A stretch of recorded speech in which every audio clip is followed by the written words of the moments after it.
Gandang hapon mga kaparmers. Talong update tayo, ano? Nag-spray tayo kahapon dito sa ating mga talong. No? Pakita lang natin yung resulta nung pagbalag. Paglagay natin ng mga tali. Ayan, mga tali natin na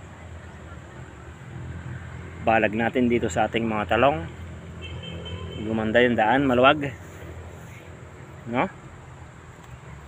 Ang magandang mangyari kapag ang talong ay nakabalag, mayroon tayong mga tali, ay lumalabas yung mga sanga dito sa ilalim kasi naarawan siya, nakakapasok yung araw, sikat ng araw, kaya lumalabas yung mga bagong sanga. Yan mga bagong sanga. Diyan lalabas yung mga bagong bunga. Actually malalaki yung bungang lumalabas dito guys, ano, bulaklak. Papabunga ulit tayo kasi nga ayan, marami na namang maliliit. Ito yung matatandang sanga niya sa itaas, pero mayroong lumalabas dito na maliliit. Kaya ang mangyari kasi naarawan, kaya nakakapasok yung hangin. Kaya ang nangyari, lumalabas yung mga bagong sanga dito. Dumadami yung sanga sa ilalim. Kaya posibleng magbunga ng madami na naman. Bukod dito sa mga bunga dito sa ibabaw, maglalabas din ng bunga dito sa ilalim. Ayan, katulad dito. Ayan. Kasi nga pumapasok yung sikat ng araw, naglalabasan yung mga bagong sanga. Unlike before na nakaganon yung mga yung mga sanga. Ayan, ito. Kung wala ito, malamang nakalaylay na to. Meron pa nga dito yun. No? Marami tayong ginagawang pagbalag dito sa ating mga talong. Tapos yung pag-spray ay maganda yung penetration ng ating mga gamot. Penetrate yung gamot natin, ano? Kasi ngayon pag-spray napakabilis, halos tinatamaan lahat. Yung pag-spray kailangan nakaangat yung nozzle, ano? Kasi may mga nagtatanong sa atin, mga lumang dahon yan. Ayan, kapal ng talong natin, kung paano yung pag-spray. Siyempre nakaangat yung nozzle, ano? Para tamaan yung ilalim ng mga dahon, taas baba yan yung pag-spray. Hindi natin ipakita na nakarang kasi nga yung ginamit natin ay yung lumang knapsacks natin, hindi natin na-charge yung isang pang spray, yung rechargeable natin, ano. Ayan, makita nyo maganda yung resulta nung ginagawa nating pag lagay ng mga tali dito. Hanggang itaas yan. Ano, sorry ayan, itsura. Ganon din dito sa kabila, madaming lumalabas. Kaya may mga bunga na maliliit na lumalabas din, ano. Yan yung posibleng mangyari sa talong kapag ka nakabalag. Saka maganda siya tignan. Mamasyal ka man, okay. Hindi katulad nung nagdangkawat yung yung kanyang mga sanga. Ito kulang pa to. Dahil meron pa dito. Kasi pagka lumaki yung mga bunga to, maglulundo ng ganyan yan. Yan, kulang pa. Ang kapal, ano? Medyo makapal-kapal tong talong natin kasi nga yung mga gamot natin ay effective. Kasi kapag hindi effective yung mga gamot natin, nakakalbo ang talong, naglalagas yung dahon, mayroon na ng malilit na buko. Ang dami nang lumalabas na buko.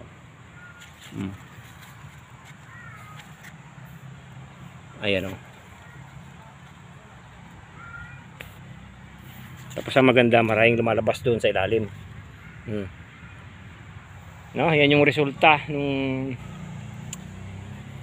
talong na may balag, may trellis.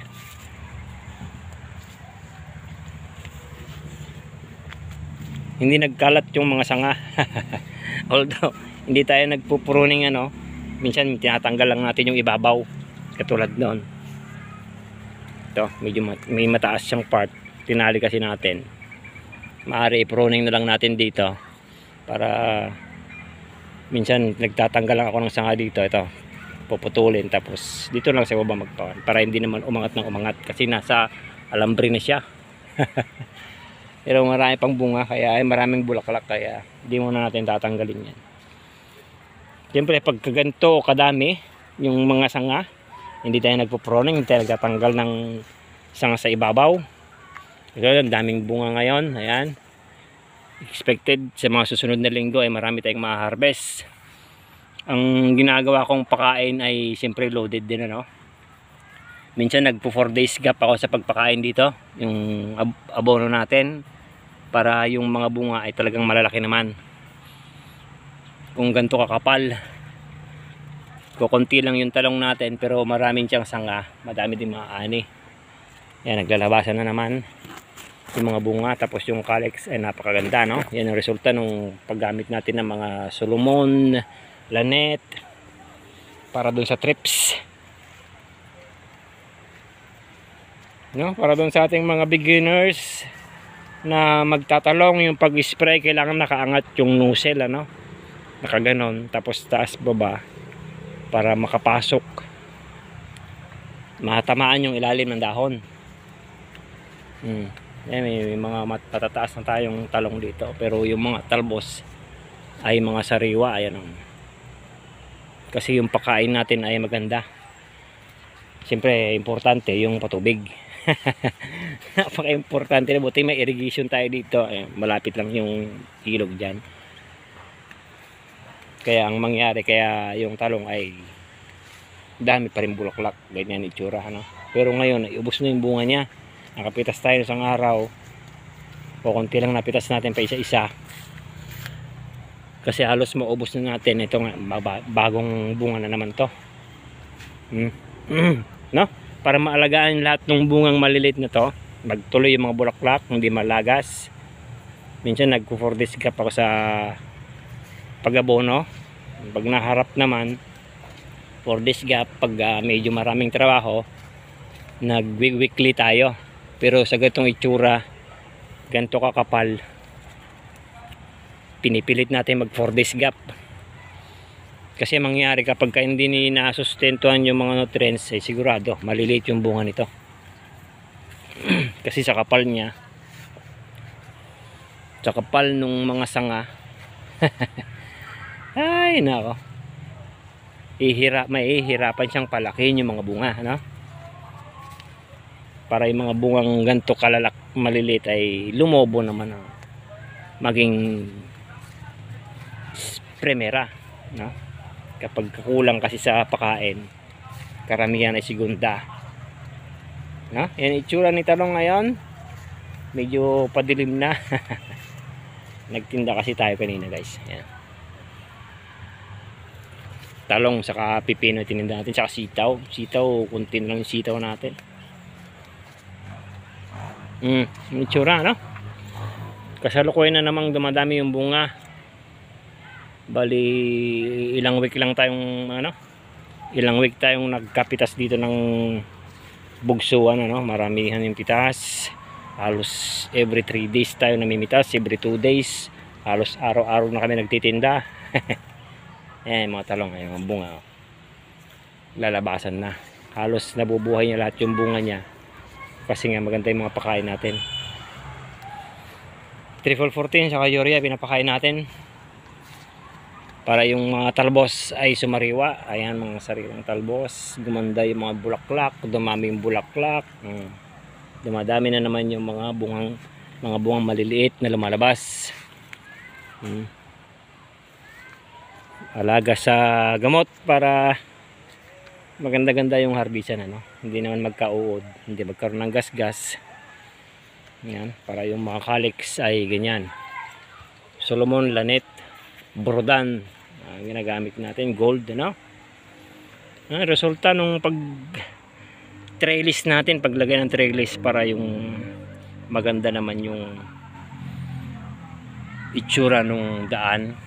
Pagpitas hindi mahirap, pag spray hindi rin mahirap, kasi pag naglaylayan dito yan, katulad nito, maglaylay dito lahat yan, nako, hirap mag-spray, mahirap mamitas. Tapos makikita nyo toyo yung damo. Yan, ini-spray tayo, hindi na tayo nagpapadamo. Nag-spray tayo ng herbicide. Ang gamit natin dito ay yung Weed Buster 400 ETSL, yung pangtalahib. Non-selectable yung ginagamit natin, ano. Minsan ipakita natin yung pag-spray kung paano, no. Baka ganun lang guys, i-update lang natin tong talong natin na grabe na yung kapal na naman ng mga bulaklak. Thank you.